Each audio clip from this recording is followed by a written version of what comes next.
오늘 저에게 주신 하나님 말씀 함께 보겠습니다. 오늘은 시편 136편 1절에서 15절까지 제가 한 절 여러분이 한 절 교독하도록 하겠습니다. 제가 먼저 1절 읽도록 하겠습니다. 여호와께 감사하라. 그는 선하시며 그 인자하심이 영원하미로다.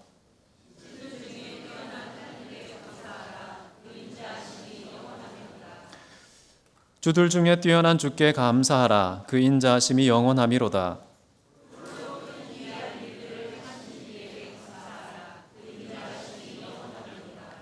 지혜로 하늘을 지으신 이에게 감사하라. 그 인자하심이 영원하미로다.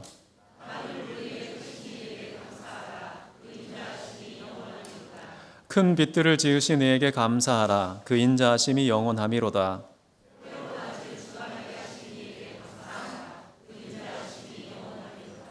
달과 별들로 밤을 주관하게 하신 이에게 감사하라. 그 인자하심이 영원하미로다.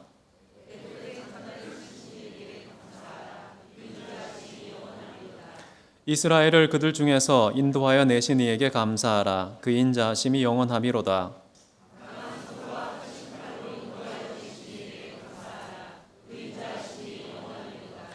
홍해를 가르신 이에게 감사하라. 그 인자하심이 영원하미로다.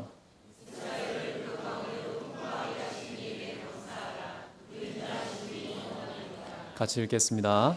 바로와 그의 군대를 홍해에 엎드려 뜨리신 이에게 감사하라. 그 인자하심이 영원하미로다. 아멘. 오늘 저는 범사에 감사하라 라는 제목으로 하나님 말씀 함께 나누기를 원합니다. 감사라는 것은 하나님을 아는 그런 지식에서 비롯된 인간의 반응입니다. 오늘 시편에서 보면 특별히 하나님의 자비로운 사랑에 대한 인간의 찬양과 고백, 그것이 바로 감사라고 할 수 있습니다. 여기에서 인간은 감사의 주체이고 하나님은 감사의 대상이고 감사의 이유는 사랑이다라는 것을 확인할 수 있습니다. 감사라는 것은 가장 아름다운 관계의 얼굴과 같습니다.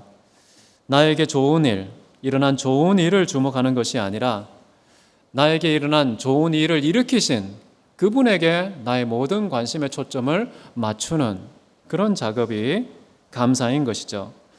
그래서 감사는 내 안에 자체적인 기쁨이 아니라 관계적인 기쁨이라는 사실을 확인할 수 있습니다. 그래서 감사는 단순히 내게 일어난 일, 거기에 멈추는 반응이 아니라요, 그것을 일으키신 그 하나님의 궁전으로 들어가는 출구 역할을 한다고 볼 수가 있겠습니다. 여러분, 예수님의 말씀을 듣고 치유를 받았던 문둥병자, 나병 환자 10명, 그 중에 딱 한 명이 하나님께 영광을 돌리면서 예수님께 감사를 했습니다. 나머지 9명은 감사를 돌리지 않았죠. 감사를 돌리지 않은 9명의 사람들은 하나님께서 일으키신 놀라운 기적의 치유를 경험하고 기적을 누렸던 사람이라고 볼 수 있습니다. 자, 그런데 딱 한 사람, 예수님께 돌아온 사람은 무엇을 누렸을까요? 내게 일어난 치유의 현상을 누리지 않고요, 그 치유를 이루신 예수 그리스도를 누리는 사람이 되었던 것이죠. 여러분, 우리 몸에는 늘 질병이 있습니다. 계속해서 암세포가 생겨나고 우리가 알지도 못하는 질병이 우리를 위협하고 있습니다. 매 순간 죽음의 그림자가 우리를 사방으로 우겨싸고 있다는 것, 우리가 인식하든 않든 사실입니다. 그런데 어차피 죽을 수밖에 없는 일시적인 인간의 생명에 일어난 조그마한 그 기적의 현상, 거기에 모든 우리 인생의 기쁨을 맡기는 것보다 우리에게 영원한 기쁨, 영원한 만족, 영원한 생명과 치유를 주시는 하나님 자신을 누리는 것, 얼마나 지혜로운 것일까요? 그래서 딱 한 사람, 그 한 사람 감사하러 왔던 그 나병 환자 한 분은 바로 영원한 기쁨을 누리기 위해서 예수 그리스도와의 인격적인 만남과 관계를 맺었다는 이 놀라운 축복의 소유자가 된 것이죠. 우리는 과연 어떻습니까? 어디에 관심을 두고 살아가는지. 기뻐하는 것은 내 개인의 일이지만은 감사라는 것은 하나님과 나 사이의 관계가 맺어지는 최고의 끈이라는 사실, 여러분 기억하면 좋겠습니다. 오늘 읽은 말씀처럼 여호와께 감사하라. 이 감사라는 것은 복수형 명령입니다. 청유형이 아니고 명령인 것이죠. 그래서 우리가 범사에 감사하지 않으면 하나님의 명령을 거역하는 것, 하나님 말씀에 순종하지 않음으로 간주된다는 것입니다. 다시 말하면 범죄인 것입니다. 하나님께 감사하지 않는 것은 감사하지 않는 삶이 아니라 하나님께 범죄하는 반역의 삶이 된다는 것도 우리가 기억할 필요가 있습니다. 만약 우리가 매 순간 범사에 하나님께 감사하지 않는다면 우리는 수시로 범사에 항상 하나님께 범죄하며 하나님께 반역하는 셈이 된다는 것이죠. 그렇기 때문에 이 감사라는 것은 우리에게 의무와 책임이 있는 것이다. 하나님께 주신 명령이다. 참 슬픈 일입니다. 감사라는 것은 사실 우리 마음에 자발적인 행동 아닙니까? 자발적이고 기뻐하고 기꺼이 하는 것이어야 하는데 왜 이렇게 명령형이 필요한 이런 처참한 상황이 되었느냐? 바로 죄 때문에 우리의 모든 본성이 일그러졌기 때문에 마땅히 해야 될 그 감사를 돌리지 않는 그런 부패성 때문에 하나님의 명령으로 비로소 그 감사의 길이 열리고 그 감사의 가능성이 우리에게 허락된 것입니다. 하나님께서는 우리에게 명령하실 때 하나님께서 진짜 우리에게 기뻐하고 원하시는 것을 표현하실 때에 의사표시 방식으로 명령형을 쓰십니다. 감사하라라는 것도 명령형을 옷 입힌 이유는 무엇일까? 하나님의 모든 명령은 첫 번째 복이라는 사실을 기억하십시오. 명령도 마찬가지입니다. 하나님께서는 우리에게 감사하라라고 명령을 하셨을 때는 그것이 우리에게 복이기 때문에 명령하신 것입니다. 하나님의 모든 명령은 지극히 아름답고 참되고 거룩하고 선한 것입니다. 감사도 마찬가지입니다. 우리에게 선하고 우리에게 아름답고 우리에게 참되고 우리에게 자랑할 만한 그런 영혼의 상태이기 때문에 명령의 형태로 우리에게 말씀하신 것입니다. 두 번째 우리에게 명령하신 이유는 무엇이냐? 우리는 하나님께 피조물이 창조자에게 마땅히 해야 될 그 감사를 할 의지도 없고 능력도 없다는 사실을 말씀하고 있는 것이죠. 그렇기 때문에 하나님께서는 우리에게 명령하셔서 우리에게 의지의 생기를 불러일으키시고요. 그리고 그 의지가 실질적으로 구현될 수 있도록 능력을 베풀어 주시는 겁니다. 여러분 지난 시간에 우리는 명령에 대해서 배웠죠. 복음과 율법의 관계에 대해서 배웠지 않습니까? 어거스틴이 말한 것처럼 하나님께서 명하신 것을 이루소서. 하나님의 친히 명하신 것을 다 이루어 주신다는 겁니다. 감사도 하나님께서 명령을 하셨다면 우리 인간의 능력과 실력을 하는 것이 아니라 하나님께서 은총과 선물로서 감사를 가능하게 하겠다는 아주 강력한 의지의 표명을 명령형의 방식으로 우리에게 나타내셨다라고 보시면 되겠습니다. 여러분 성경에 보면은요, 인간이 스스로 자기의 능력과 힘으로 하나님께 영광을 돌릴 수 있다, 감사할 수 있다라고 나와 있지가 않습니다. 성경에는 항상 그리스도 예수로 말미암아 우리는 하나님께 감사하고 그 하나님께 영광을 돌릴 수 있게 된다라고 설명하고 있어요. 우리가 마음만 먹으면 그냥 뜻만 정하면 마음대로 하나님께 영광과 감사를 돌릴 수 있는 것처럼 착각하기 쉬운데요. 우리는 그만한 주제가 되지 않습니다. 우리의 분수를 파악해야죠. 우리는 참으로 하나님 앞에 반역한 죄인이고 부패하고 거짓된 존재라는 사실을 기억할 때 정말 거룩하고 위대하신 하나님 앞에 감히 상종할 수 있는 그 감사의 파트너가 될 수 있겠는가? 안 된다는 것입니다. 그런데 그럼에도 불구하고 하나님께서는 우리에게 예수 그리스도로 말미암아 감사와 영광이 가능하게 된 존재로 부르셨다라는 것이죠. 그래서 우리에게 감사하라라고 명령하신 것은요, 우리에게 엄청난 복을 내리신 것이다. 첫 번째는 창조의 본래 원리를 회복하시는 하나님의 은혜가 있는 것이고요. 두 번째는 우리를 기필코 감사할 수 있는 자리로 구원을 베푸시겠다라는 그런 의미가 담겨 있습니다. 여러분 시편 50편 23절 한번 같이 읽어보겠습니다. 감사로 제사를 드리는 자가 나를 영화롭게 하나니 그의 행위를 옳게 하는 자에게 내가 하나님의 구원을 보이리라. 자, 감사로 제사 드리는 자는요, 하나님을 영화롭게 한다. 영화롭게 한다는 게 무엇입니까? 하나님께서 피조물을 창조하실 때 왜 창조하셨습니까? 내가 내 백성을 지었나니 이는 나를 찬송하게 하려 하십니다. 하나님을 영화롭게 하는 영광의 찬미가 되는 것이 창조의 목적입니다. 창조의 원리입니다. 하나님께서는 우리로 하여금 감사하게 하심으로써 창조의 아주 근본적인 원리를 회복시켜 주시고 그 궁극적인 목적을 성취해 주시겠다라는 것이죠. 우리 인간은 실패했는데 다시금 그것을 돌이켜서 가능하게 만드시는 은혜를 감사의 명령으로 회복시킨다라는 것입니다. 그 다음에 그의 행위를 옳게 하는 자, 그의 행위가 뭘까요? 감사를 마땅히 하나님께 돌리는 행위가 옳은 거 아닙니까? 그런 옳은 행위를 하는 자에게 내가 하나님의 구원을 보이리라. 하나님의 놀라운 구원이 감사하는 자에게 주어진다라는 사실을 믿으시기 바랍니다. 하나님께서는요, 완전하신 분이라는 것을 이해할 필요가 있습니다. 하나님께서 우리에게 구원을 주시고 선물을 주시고 엄청난 복을 주시면은 마치 그것에 대해서 우리는 갚아야 할, 보상해야 될 그런 대가가 우리에게 요청되는 것처럼 느낄 수 있는데요, 하나님께서는 우리에게 바라는 것이 아무것도 없습니다. 왜? 완전하신 분이니까요. 그리고 우리가 뭔가 드린다고 한들 그분에게 보탬이 되겠습니까? 하나님의 인격과 성품에 플러스 요인이 되겠습니까? 오히려 마이너스가 되지 않겠나요? 하향평준화가 일어날 가능성도 높습니다. 우리하고 섞이지 않는 것이 하나님께서는 신상에 이롭습니다.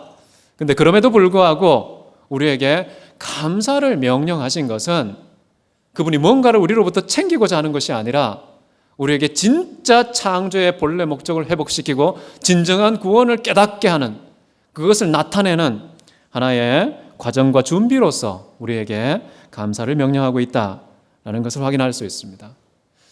그래서 우리가 감사의 마음을 갖고 있는 사람들 가만히 보면요, 이상하게 창조의 향기가 진동합니다.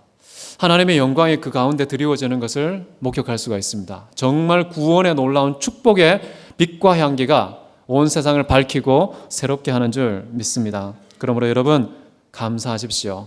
감사하면 우리가 할 수 없는, 하나님께서 친히 모든 것을 다 이루시는 그 구원의 놀라운 일을 이루시고 또 창조의 본래적인 목적을 우리 가운데 성취해 주신다는 것이죠. 자, 진정한 감사가 되기 위해서는요, 근거를 분명히 알아야 됩니다. 왜 우리는 하나님께 감사하는가? 그 감사 이유를 알지 못하면 공허한 목소리, 메아리일 뿐일 가능성이 높습니다.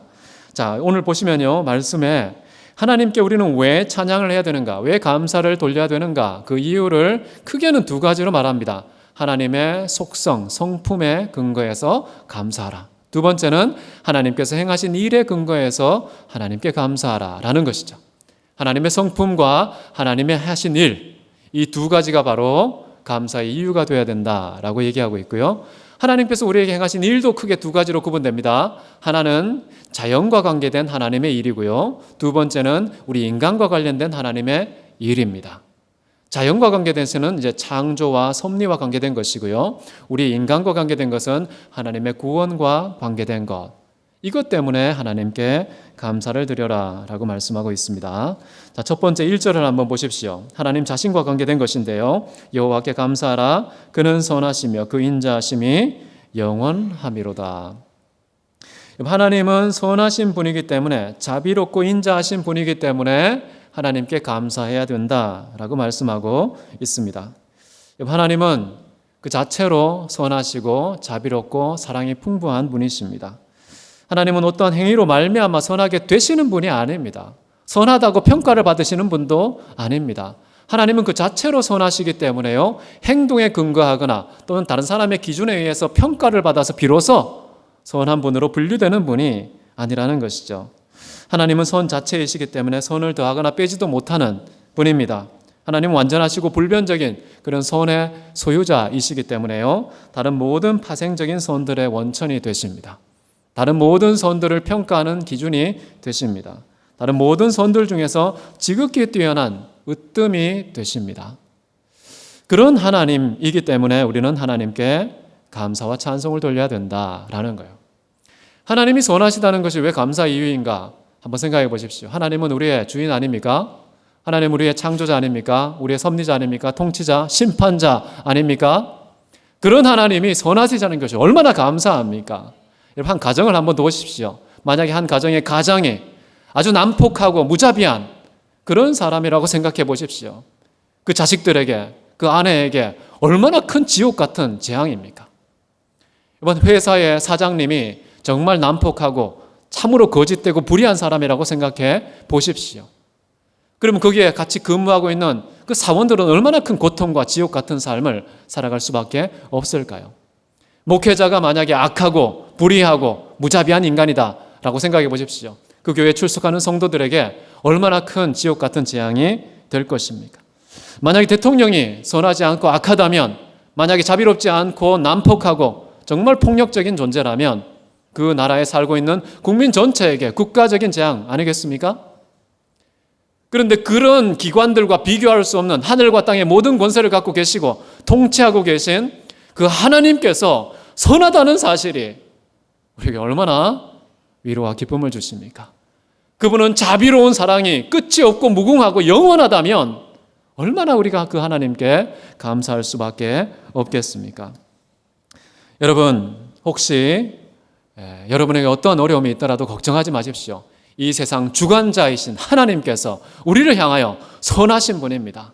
그 선하시는 분은 악도 선으로 바꾸시는 분입니다. 모든 악을 선으로 이기시는 분입니다. 아무리 악한 것조차도 우리에게는 선을 행하시는 도구와 수단과 준비와 방편으로 바꾸시는 통치자가 되신다는 사실, 그것 때문에 우리는 감사할 수 있는 것이죠. 두 번째는 어떻게 나와 있습니까? 신들 중에 뛰어나신 하나님께 감사하라. 그 인자하심이 영원하기 때문이고요. 주들 중에 뛰어난 주께 감사하라. 그 인자하심이 영원하기 때문이다 라고 말씀하고 있습니다.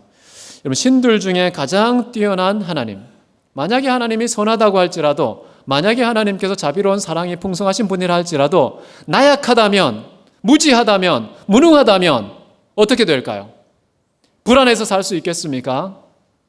모든 최고의 권력자라고 할 수 있는 신들 중에서 가장 뛰어난 신, 내가 주인이야 라고 말하는 수많은 주인들 중에서 가장 뛰어난 주인, 그런 주인이 우리 하나님이라면, 그런 분이 영원한 인자를 우리에게 베풀어 주신다면 감사할 수밖에 없는 것이죠.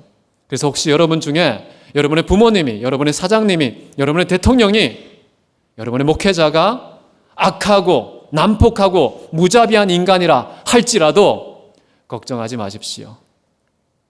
그분들보다 훨씬, 그분들 중에 뛰어나신, 모든 주들 위에, 모든 신들 위에 뛰어나신 그 하나님께서 우리에게 결정하신 게 있습니다. 영원한 자비를 베풀겠다. 이 판결을 누구도 변경하지 못하고 취소시키지 못하기 때문에 하나님께서는 우리를 지켜주신다는 것입니다. 그런 하나님이 우리와 함께 하시기 때문에 음부의 권세가 우리를 이기겠습니까? 이기지 못합니다. 악한 자가 우리의 머리 털 하나 상치 못하게 하실 것입니다. 그리고 심지어 만지지도 못하시는 하나님의 보호와 은혜가 있는 줄 믿으시기 바랍니다. 4절을 보십시오. 홀로 큰 기이한 일들을 행하시는 이에게 감사하라. 그 인자하심이 영원하심이로다. 여기 보면 홀로 큰 기이한 일들을 행하신다라고 나와 있습니다.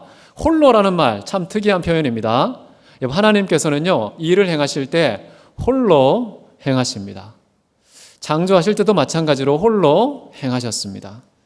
홀로 행하신다는 이 말에 근거해서 우리는 하나님 행하신 그 모든 일에 대해서 목격자와 증인이 없구나라는 것을 확인할 수 있습니다. 왜냐? 혼자 하셨으니까요. 만약에 더불어 함께 했었다면 분명히 하나님께서 행하셨어, 하나님께서 이루셨어, 하나님께서 이 놀랍고 기이한 일들을 그분이 다 하셨어 라는 증인들이 한둘 있을 텐데요, 아무도 없습니다.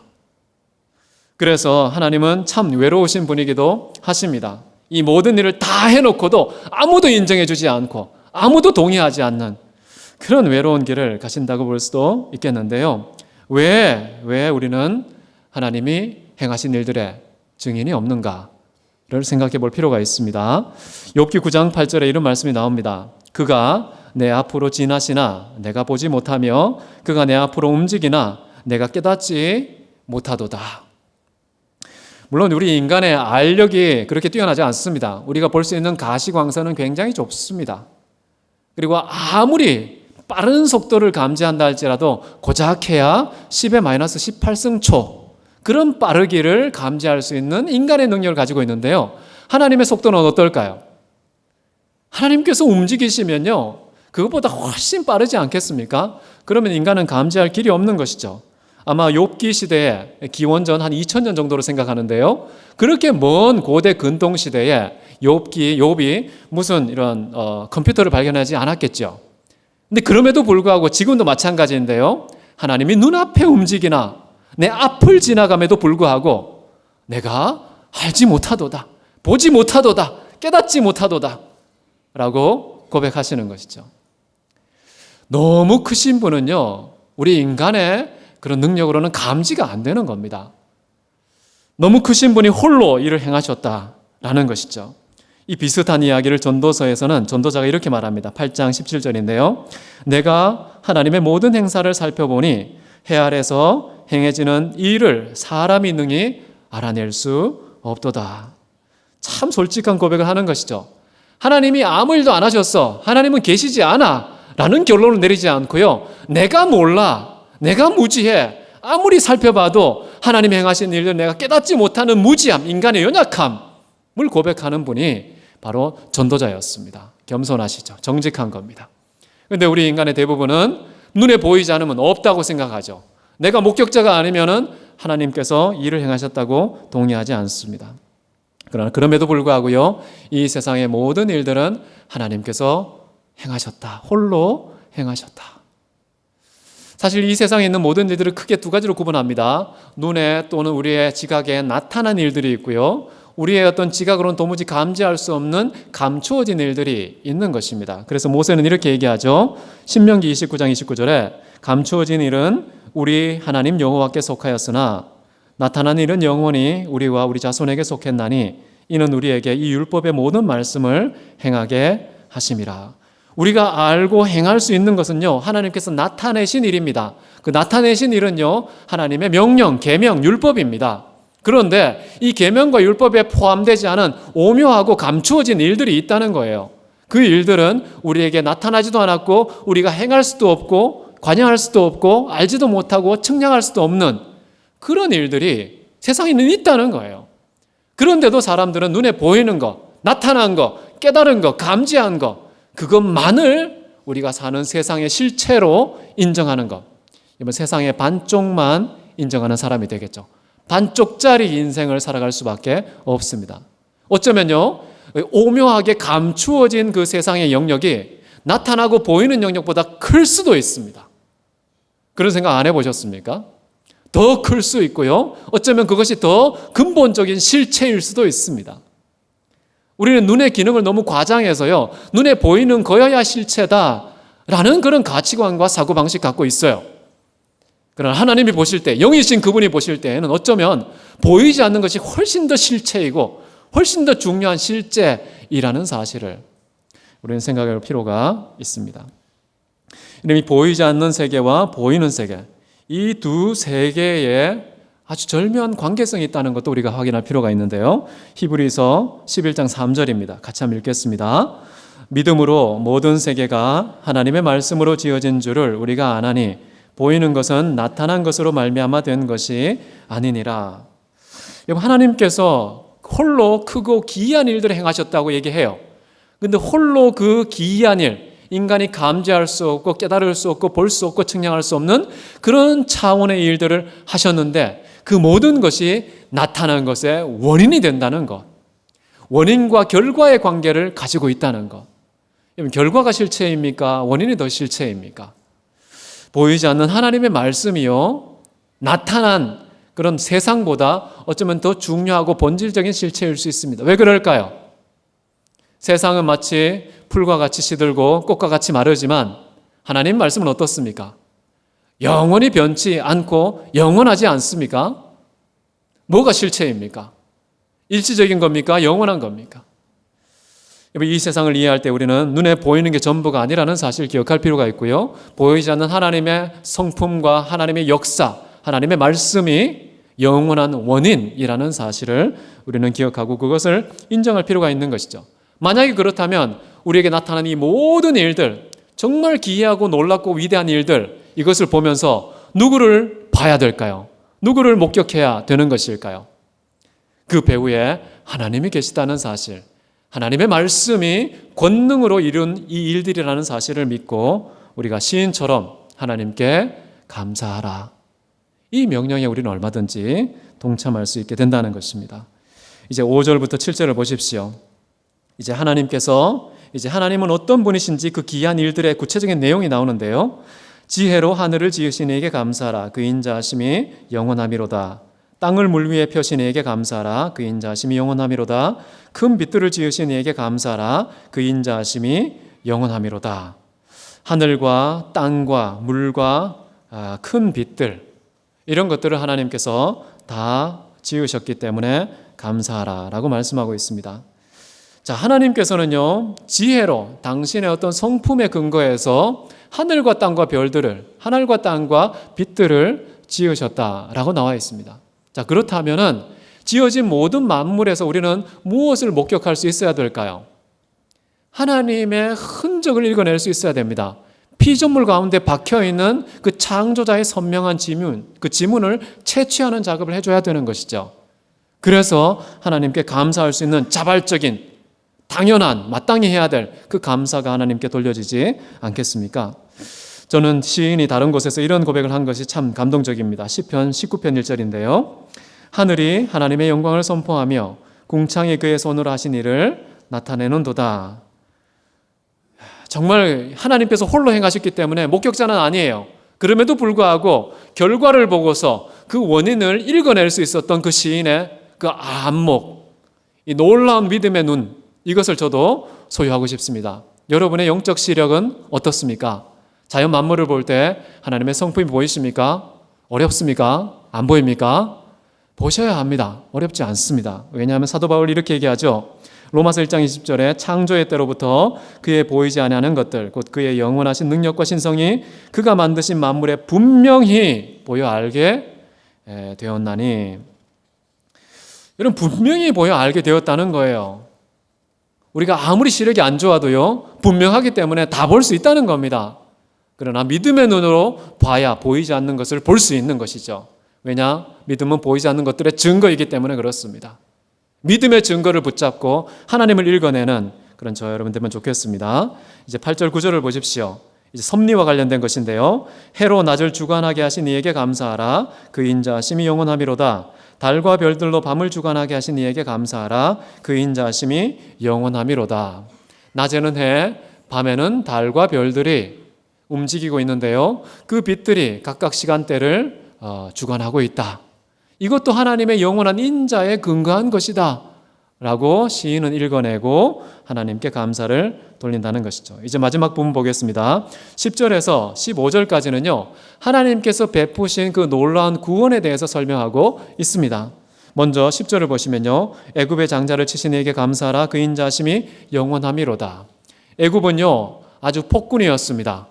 400년 동안 이스라엘 민족들을 핍박하고 심지어 난자들은 태어나기만 해도 다 죽여버리는 그런 끔찍한 일을 저지르는 가장 무서운 폭정이 이루어졌던 시대가 바로 애굽의 시대였고, 그 애굽에서 이스라엘 백성들은 신음하고 있었습니다. 자, 폭군이 지배하고 있는 그 나라 가운데 있는 그 식민지 또는 종과 노예로 있는 사람들, 이스라엘 백성들이 얼마나 큰 고통과 아픔을 당했을까요? 그런데 그럼에도 불구하고 그 애굽의 모든 왕들보다 더 크고 위대하신 신들 중에 신이시고 주님들 중에 주님이신 바로 하나님께서 이스라엘 백성들을 가만두지 않고 오히려 그들의 장자들을 쳐버리고 그들을 구원하되 자연 만물도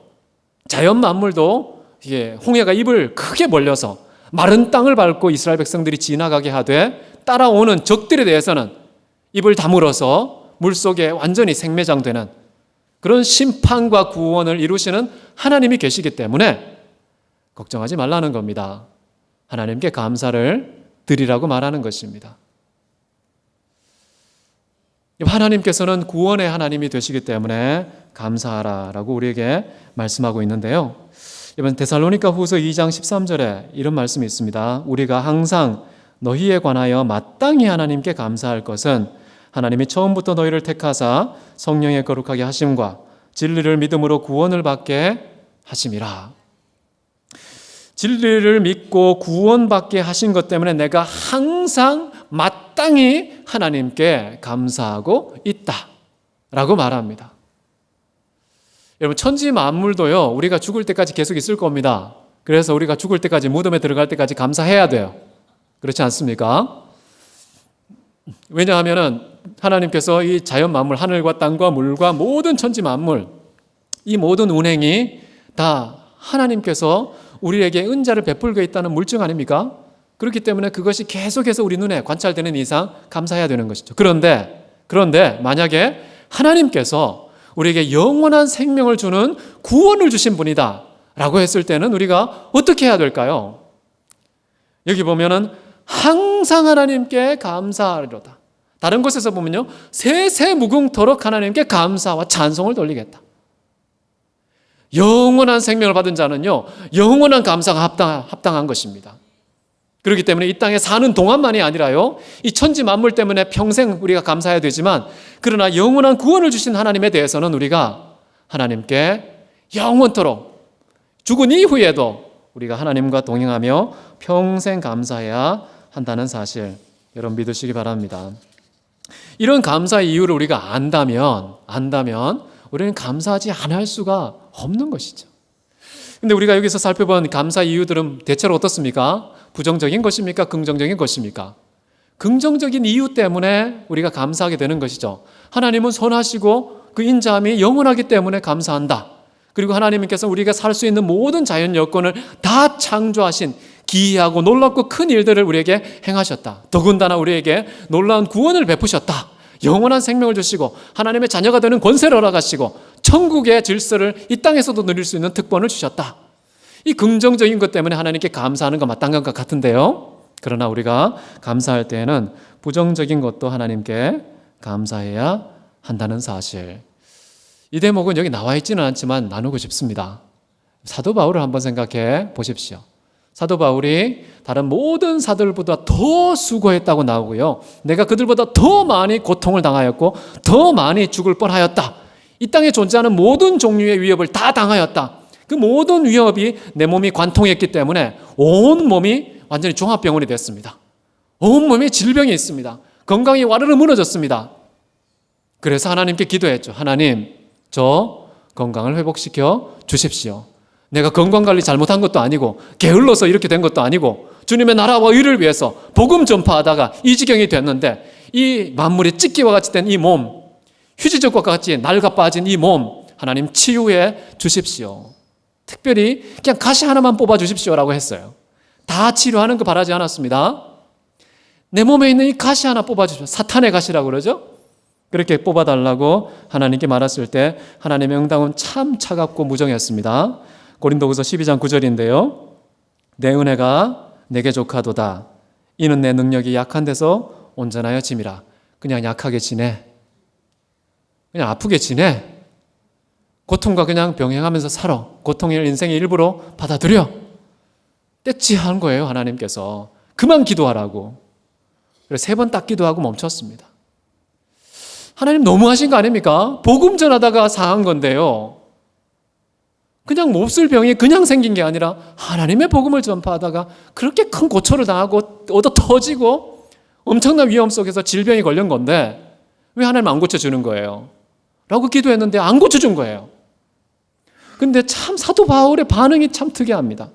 그 다음에 이렇게 반응하거든요. 이 말 딱 듣고 난 다음에요, 같은 절입니다. 그러므로 도리어 크게 기뻐하며 나의 여러 연약한 것들을 자랑하리니 이는 그리스도의 능력이 내게 머물게 하려 함이니라.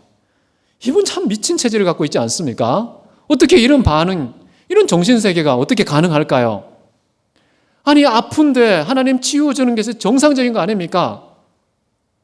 하나님 나라를 위해서 수고한 자에게 건강 주는 거 정말 너무나도 마땅한 것인데도 이 거절한 하나님 앞에서 크게 기뻐했다고 나오고요, 마땅한 것으로 여기면서 오히려 연약한 것을 자랑하면서 연약한 것이 사라질까 봐 오히려 전전긍긍하는 이런 태도를 어떻게 취할 수 있습니까? 그러나 바울은요, 하나님께서 응답해 주지 않은 사탄의 가시 때문이라도 하나님께 감사했던 것이죠. 왜냐하면 모든 자만과 교만에 고삐를 죄는 그런 하나님의 섭리적인 장치였기 때문에 비록 나에게 고통과 아픔을 주는 가시라 할지라도 하나님 감사합니다, 기뻐하고 하나님께 영광을 돌리는 모습을 볼 수 있습니다. 다윗은요, 하나님의 성전을 그렇게도 짓고 싶었습니다. 그래서 30년 동안 모든 에너지를 총동원해서요, 하나님의 전을 짓기 위한 준비를 했습니다. 자, 그래서 하나님께 기도했죠. 하나님, 정말 성전을 짓고 싶습니다. 그때 이제 나단을 통해서 하나님께서 응답해 왔습니다. 역대상 17장 2절인데요. 나단이 다윗에게 이르되 하나님이 왕과 함께 계시니 마음에 있는 바를 모두 행하소서. 신났습니다. 이제 드디어 이제 내가 성전 지으면 되겠구나 라고 생각했는데요. 며칠 지나자 다시 나단이 다윗에게 찾아와서 이런 말을 합니다. 하나님께서 명령하셨습니다. 나단에게 가서 내 종 다윗에게 말하기를 여호와의 말씀이 너는 내가 거할 집을 건축하지 말라. 30년치의 그 준비가 물거품이 되는 그 허탄함과 그 서운함이 온 인생을 마치 썰물처럼 덮치는 이런 차가운 반응이 올지 누가 알았습니까? 너무하지 않습니까? 그런데 그럼에도 불구하고요, 이 다윗은 그래도 하나님은 나에게 한 분밖에 없습니다. 주님 같은 분은 없습니다. 그래도 하나님께 감사하고 찬양하고 경배하고 높였던 그런 태도를 포기하지 않았다고 성경은 기록하고 있습니다.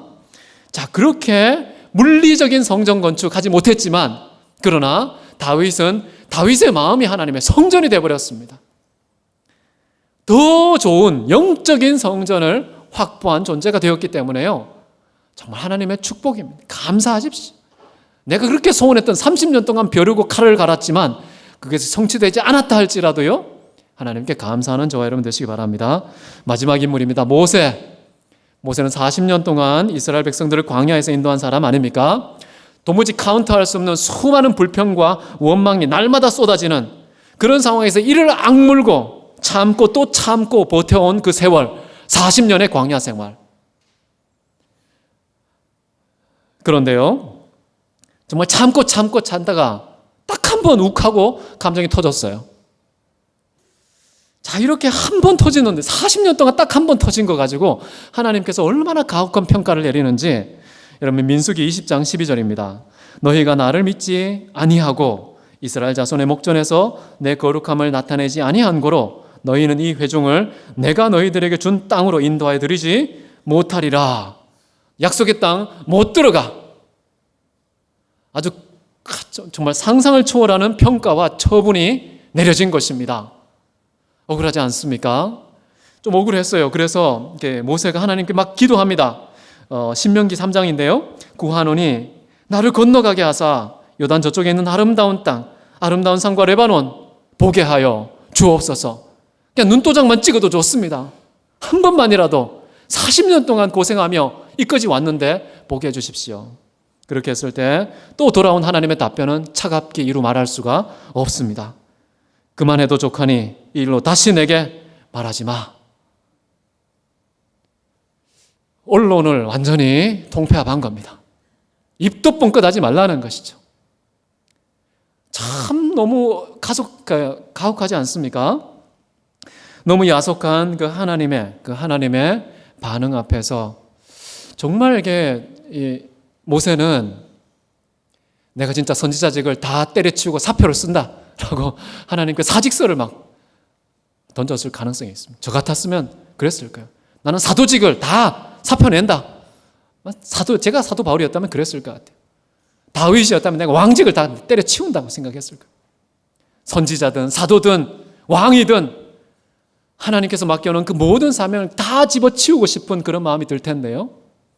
그런데 모세는 비록 하나님께서 약속하신 물리적인 땅 가나안은 밟지 못했지만요, 그는 또 다른 차원의 영적인 약속의 땅을 밟은 사람입니다. 성경에서 모세를 어떻게 평가합니까? 지면 위에 온유함이 가장 뛰어난 인물로서 모세를 평가하고 있습니다. 여러분 성경에 보면은 복된 자들 평가할 때 이 마음이 온유한 자 어떻게 평가하고 있습니까? 성경에 이렇게 나와 있죠. 제가 읽어드릴게요. 온유한 자는 복이 있나니 그들이 땅을 기업으로 받을 것이며. 지면에서 가장 뛰어난 온유함의 소유자가 된 겁니다. 하나님께서는 이미 그에게 땅을 기업으로 주신 겁니다. 온유함을 주셨다는 것은 하늘의 놀라운 영적인 땅을 그에게 기업으로 상속해 주셨다는 것이죠. 그래서 비록 가나안 땅 밟지 못했지만요, 이미 모세는 최고의 축복을 누린 사람이 되었다는 것. 여러분도 그렇습니다. 여러분 혹시 우리 인생에 정말 긍정적이고 밝은 그런 형통한 날들이 우리가 오지 않고 고통과 아픔과 슬픔과 증오의 날이 우리 인생으로 완전히 채색되어 있다 할지라도 그때라도 우리는 하나님께 감사할 수 있어야 되겠습니까? 하나님께서 우리에게 주고자 하시는 것은 반드시 주는 분이기 때문에 그렇습니다. 하나님은 선하신 분이기 때문에 그렇습니다. 우리에게 나쁜 것을 주지 않습니다. 우리 눈으로 볼 때 사람들의 합의를 따라서는 정말 나쁜 거라고 평가될 수 있을지라도 하나님이 보실 때는 최고의 선물을 매 순간마다 우리에게 베풀어 주신다는 사실, 여러분 믿으십시오. 여러분, 때때로 우리에게 근심과 걱정과 불평을 쏟아내게 만드는 그 사건 앞에서 저는 사도 바울의 고백을 꼭 기억하면 좋겠습니다. 고린도후서 7장 11절인데 마지막으로 우리 이 말씀 함께 읽도록 하겠습니다. 시작. 보라, 하나님의 뜻대로 하게 된 이 근심이 너희로 얼마나 간절하게 하며 얼마나 변증하게 하며 얼마나 분하게 하며 얼마나 두렵게 하며 얼마나 사모하게 하며 얼마나 열심히 있게 하며 얼마나 벌하게 하였는가. 너희가 그 일에 대하여 일체 너희 자신의 깨끗함을 보여주었노라. 여러분, 우리가 근심할 수 있습니다. 걱정할 수 있습니다. 고통과 아픔과 두려움이 있을 수 있습니다. 그러나 만약에 그것이 하나님의 뜻대로 된 것이라면요, 걱정하지 마십시오. 아무리 인생을 다 삼킬 것 같은 그런 두려움이 우리 사방으로 엄습한다 할지라도요, 하나님은 선하신 분입니다. 하나님의 선하심은 한 번도 중단된 적이 없습니다. 한 번도 하나님은 그 선하심을 시건하신 적도 없습니다. 평생 영원토록 세세무궁토록 선하신 그 하나님께서는 우리 인생의 주관자가 된다는 사실을 믿고 어떤 상황 속에서도 범사에 감사할 수 있는 저와 여러분 되시기를 주의 이름으로 축원합니다. 함께 기도하시겠습니다.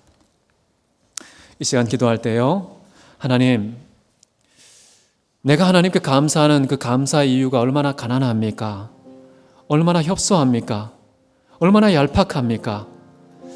오늘 시편 기자가 소개한 이 수많은 감사의 이유들, 하나님 자신들 때문에, 하나님의 성품 때문에, 하나님이 의롭고 자비롭고 사랑이 풍성하신 분이기 때문에 감사한 저희들이 되게 도와주옵소서. 우리가 일상 속에서 만나는 자연의 수많은 일들, 하늘의 태양과 별과 달들, 이 땅에 있는 모든 자연 만물이 하나님께서 우리를 향한 영원한 인자하심 때문에 지으셨다는 사실 기억하고 감사하는 저희들이 되게 해주옵소서. 그리고 우리에게 구원을 베푸시고 영원한 생명을 주시되 독생자도 남기지 않고 내어주신 그 하나님의 놀라운 사랑을 기억하며 때때로 우리에게 사탄의 가시가 우리의 존재에 박힌다고 할지라도, 우리의 인생이 낡아서 고통과 질병이 점철된다 할지라도, 그럼에도 불구하고 하나님께 더욱 간절하게 만들고 더욱더 열심을 내게 하고 더욱더 본질적인 것을 주목하게 만드는 하나님의 섭리라는 사실 기억하고 우리가 주께 감사하는 저희들 되게 하옵소서. 다 같이 하나님 감사하는 사람, 감사하는 공동체 되게 하옵소서. 기도하시겠습니다. 사랑이 많으신 아버지 하나님, 감사와 찬송을 드립니다. 아버지 하나님께서 우리에게 얼마나 인자하신 분이시며 얼마나 선하신 분이시며 얼마나 영원한 사랑을 베풀어 주시는 분인지 깨달아 알게 하여 주시옵소서. 존귀하신 우리 아버지 하나님, 그 놀라운 사랑을 기억하고 어떤 상황 속에서도 범사에 감사한 저희들이 될 수 있도록 축복하여 주시옵소서. 참으로 평생 영원토록 하나님께 감사하는 저희들 되기 원합니다. 감사함을 통하여서 주님과의 인격적인 만남이 이루어지기를 원합니다. 참으로 하나님을 주목하고 주님을 상대하는 그런 하나님의 자녀들 되게 도와 주시옵소서. 우리에게 일어난 일에 갇혀있지 않게 도와주시고 그 일을 베푸신 주인공 우리 아버지 하나님과 교통하며 아버지 하나님과 연합하여 하나 되는 축복된 저희들 될 수 있도록 함께하여 주시기를 주여 간절히 소원하옵나이다.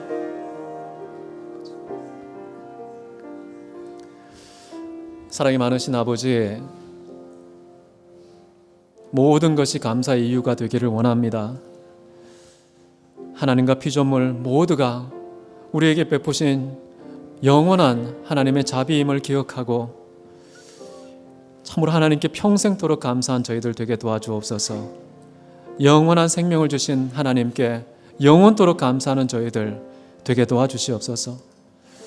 그러나 입술로 말로 털고 지나가지 않기를 원합니다. 입술에는 참으로 감사가 풍성한 가을이지만 우리의 내면과 우리의 몸은 감사가 메마른 겨울이 아닌지요. 우리의 영혼과 삶이 하나님께 영광을 돌리는 감사의 현장이 되게 도와주시옵소서. 아버지 하나님, 하나님께서 명령하신 모든 말씀 지켜 순종하여서 하나님을 기쁘시게 하며 하나님께 영광 돌리는 실천적인 감사가 우리의 삶이 될 수 있도록 축복하여 주시옵소서. 우리 힘과 능력과 의지로 할 수 없사오나 성령께서 우리에게 소원을 주시고 능력을 베푸셔서 능히 주께 감사의 삶을 살아갈 수 있도록 축복하시고 인도하실 것을 믿고 존귀하신 예수 그리스도의 이름으로 기도했습니다. 아멘.